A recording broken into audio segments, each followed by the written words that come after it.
గురుగారు నిత్య జీవితంలో మనము దిష్టి తగిలింది అని చెప్పి ఎక్కువగా వింటూ ఉంటాం. అయితే చిన్నపిల్లలకి ఎక్కువగా తల్లి ఆలోచించి ఏదో ఒక దిష్టి ఉప్పు తీయటమో లేకపోతే ఇంకా ఏవో చిన్న చిన్న మార్గాల్లో తీస్తూ ఉంటారు. అసలు దిష్టి నిజంగానే దృష్టి దోషం అనేది ఉందా? ఏ రకమైన దిష్టి తీస్తే ఫలితం ఉంటుంది అని అంటారు? తీయాల్సిన విధి విధానాలు ఏంటి? చాలా మంచి ప్రశ్న. ఇది చాలామంది ఈ దృష్టి తీసేటప్పుడు పొరపాట్లు చేస్తున్నారు. అందుకని మళ్ళీ దృష్టి వీళ్ళ దగ్గర నుంచి వెళ్ళిపోవటం లేదు, వీళ్ళ దగ్గరే ఉంటుంది. అది గమనించుకోవాలి వీక్షకులందరూ కూడా. ఇంతవరకు ఎక్కడా చెప్పని విషయాన్ని నేను తెలియచేస్తున్నాను. మన ఆర్బిసి ఆధ్యాత్మికం ద్వారా దృష్టి తీసేటువంటి వారు చేతికి ఏదన్నా కవర్ కట్టుకోవాలి. పాలిథిన్ కవర్ కానీ లేదా గ్లౌజెస్ లాంటివి. ఎందుకని అలాగా? ఎందుకు అంటే మీరు ఇప్పుడు మీ అబ్బాయికి దృష్టి తీస్తున్నారు, చేతిలో ఉప్పు పట్టుకున్నారు, దృష్టి తీస్తున్నారు. ఈ దృష్టి ఇట్లా 3 సార్లు క్లాక్ వైజ్గా యాంటీ క్లాక్ వైజ్గా తీస్తారు. ఇప్పుడు దృష్టి ఎక్కడికి వచ్చినది? చేతిలోకి వచ్చింది. మరి మీ చేతిలో ఉన్న దృష్టి ఎవరి దగ్గరికి ఎడుతోంది? మిమ్మల్ని ఆకర్షిస్తోంది. కాబట్టి ఇప్పుడు మీకు ఆ ఉప్పుకి టచ్ కాకుండా ఏదైనా అడ్డుగా ఉండాలి. అప్పుడు ఆ పిల్లవాడి దగ్గర ఉన్న దృష్టి ఈ ఉప్పు దగ్గరికి వస్తుంది, మిమ్మల్ని టచ్ కాకుండా ఉంటుంది. ఈ ఉప్పుని మీరు మురుకాలువలో కానీ ఎవరు తొక్కని చోట కానీ వేయటం అనేటువంటిది చాలా ఇంపార్టెంట్. చాలామందికి ఈ విషయం తెలియక మామూలుగా కొంతమంది ఎడం చేత్తో పట్టుకుని మిరపకాయలని ఉప్పుని అలా తీసేస్తూ ఉంటారు. దీనివల్ల ఈ దృష్టి దోషం వీళ్ళకి అమ్మలకి, తల్లులకి, ఇక్కడ ముఖ్యంగా తల్లులు, వీళ్ళకి చికాకు పెరుగుతుంది. సమస్యలు వీళ్ళ భర్తకి అనేక రకాల సమస్యలు వస్తూ ఉంటాయి. కాబట్టి దృష్టి మాత్రం ఎప్పుడు కూడా అలా చేయకూడదమ్మా. అలాగే నిప్పుతో కూడా దృష్టి తీసుకోవచ్చు. అంటే ఎలా? హారతి కర్పూరం ఉంటుంది కదమ్మా, ఈ కర్పూరాన్ని వెలిగించుకుని మనం ఒక పాత్రలో అప్పుడు కూడా ఈ చేతికి వేరేదన్నా మనం తొడుక్కోవాల్సిందే. పాలిథిన్ కవర్ లాంటిది కానీ గ్లౌజెస్గా ఉండేటువంటిది కానీ పట్టుకుని మనము ముఖం చుట్టూ ఈ నిప్పును తిప్పుకున్నప్పుడు కూడా దృష్టి దోషం తొలగిపోతుంది. అంటే ఎవరికి వారు కూడా దృష్టి తీసుకోవాలి. ముఖ్యంగా ఈ దృష్టి తీసుకునేటప్పుడు పాటించవలసినటువంటి విధి విధానాల్లో ముందర క్లాక్ వైజ్గా దృష్టి తీసి తర్వాత యాంటీ క్లాక్ వైజ్గా దృష్టి తీయాలి. నెంబర్ 1. నెంబర్ 2, దృష్టి తీసేసిన తర్వాత నోట్లో నీళ్లు వేసుకుని పుక్కిలిచ్చి ఉమ్మి వేయాలి. కాళ్ళు, చేతులు, కళ్ళు తడి చేసుకోవాలి. ఇది ఒక 2వ నియమము. 3వ నియమము, దృష్టి తీసేయటం అంతా అయిపోయి తడి చేసుకున్న తర్వాత చక్కని పరమేశ్వరుడికి సంబంధించిన భస్మాన్ని కానీ అమ్మవారి బొట్టుని కానీ పెట్టినప్పుడు మళ్ళీ వారి లోపల ఈ నెగిటివ్ శక్తిని తీసేశారు. మళ్ళీ నెగిటివ్ శక్తి పట్టుకోకుండా ఉండాలంటే ఈ యొక్క చైతన్య శక్తి వీళ్ళకి నుదుటన ఉండాలి.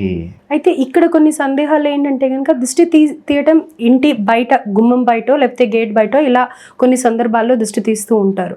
అలాగే తీసిన తర్వాత వీధి వరకు వెళ్ళేసి రమ్మనో, గేట్ వరకు వెళ్ళేసి రమ్మనో, లేకపోతే ఇంటి గడప దాటేసి రమ్మనో అంటూ ఉంటారు. ఇవి ఎందుకంటారు? అలాగే చేయాలా దృష్టి తీయటం? అంటే ఇక్కడ మనం 2 రకాలుగా ఆలోచన చేయాల్సినవి ఉన్నాయి. ఇప్పుడు మామూలుగా ఉప్పుతో కానీ మిరపకాయలు కానీ జుట్టు కానీ తీసేటువంటి కొన్ని పద్ధతులు ఉన్నాయి. అలాగే అన్నంతో కూడా దిష్టి తీయచ్చమ్మా. అన్నాన్ని మీరు ఒక 100 గ్రాములో 1/4 కిలోనో అన్నం వండుకొని దాన్ని మళ్ళీ తినటానికి ఉపయోగించకూడదు. మొత్తం అంతా దృష్టికే ఉపయోగించాలి. మనం వండుకున్న అన్నంలోంచి కొద్దిగా అన్నం తీసి దిష్టి తీస్తూ ఉంటారు. అలా తీయకూడదు. విడిగా దిష్టికి అన్నాన్ని వండుకోవాలి. ఒకటి పసుపు ముద్దగా పెట్టుకోవాలి, ఒకటి కుంకుమ ముద్దగా పెట్టుకోవాలి, ఒకటి నల్ల బొగ్గుల పొడితో కలిపినటువంటి ముద్దని చేసుకోవాలి. ఈ 3 ముద్దలు తీయటం మూలకంగా పిల్లలు వంట పట్టకుండా ఉన్నటువంటి వాళ్ళు, బక్క చిక్కిపోయేటువంటి పిల్లలు, మాట్లాడితే ఏదో వ్యాధి కలుగుతున్నటువంటి పిల్లలకి ఈ అన్నం దృష్టి తీయటం మూలకంగా చాలా ఉపయోగం ఉంటుంది.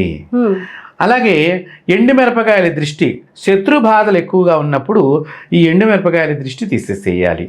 పసిపిల్లలకి రోజు కళ్ళు ఉప్పు అంటే రాళ్ల ఉప్పు అంటాం దాన్ని, ఆ రాళ్ల ఉప్పుని దృష్టిగా తీసేస్తూ ఉండాలి. అయితే ఇంటికి చేసిన ప్రయోగ బాధలు కానీ, ఒంటికి చేసిన ప్రయోగ బాధలు అంటే ఏదన్నా మనిషి మీద ప్రయోగం జరిగింది అనేటువంటి అనుమానం ఉన్నప్పుడు మీరు కూష్మాండము అంటే గుమ్మడికాయ, లేకపోతే కొబ్బరికాయ, నారికేళం లేకపోతే నీంభూపాలం నిమ్మకాయ వీటిని దిష్టి తీసేసినప్పుడు మీరు ఇవి ఇంటి దగ్గర పడవేయకూడదు కాబట్టి దూరంగా వెళ్ళి పడేయాలి. ఇందాక మీరు అడిగారు కదా బయటికి వెళ్ళి రండి అన్నట్టు, వీటి కోసం బయట వెళ్ళి పడేసేసి రావటం అనేది జరుగుతూ ఉంటుంది. ఆ వచ్చినప్పుడు డైరెక్ట్గా ఇంట్లో లోపలికి రాకూడదమ్మా. మీ ప్రాంగణంలో బయట ఇప్పుడు అపార్ట్మెంట్లో ఉన్నాము, కింద ఎక్కడన్నా మీరు ఒక బకెట్తో నీళ్లు పెట్టుకుని కాళ్ళు కడిగేసుకుని అప్పుడు పైకి రావాలి తప్ప మీరు ఇంట్లోకి అలాగే డైరెక్ట్గా వస్తే మళ్ళీ ఆ శక్తి మీ వెనకాతలే ఇంట్లోకి ప్రవేశిస్తుంది.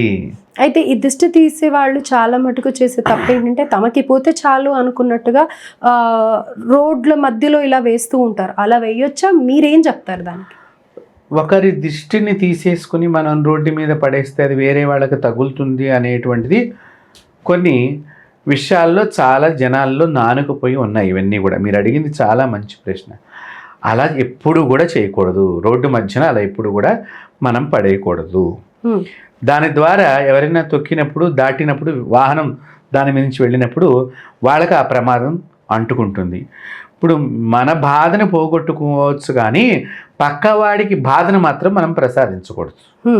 కాబట్టి దయచేసి ఇలాంటి పని చేసే వాళ్ళందరూ కూడా మనం ఛానల్ ద్వారా తెలియచేస్తున్నాను, ఎక్కడైనా తొక్కని చోట దాన్ని కట్ చేసి పడేసేసేయండి. అంతేకాని పొదలలో అంటే ఎవరు వెళ్ళని ప్రదేశాల్లోకి పడేసేసేయండి. అంతేగాని రోడ్ల మధ్య చౌరాస్తాలో కానీ ఇలాంటివి ఎప్పుడు చేయదు. భగవంతుడు హర్షించడు. అలాగే గురువుగారు చాలా చక్కటి వివరాలు తెలియజేశారు. ధన్యవాదాలు. స్వస్తి.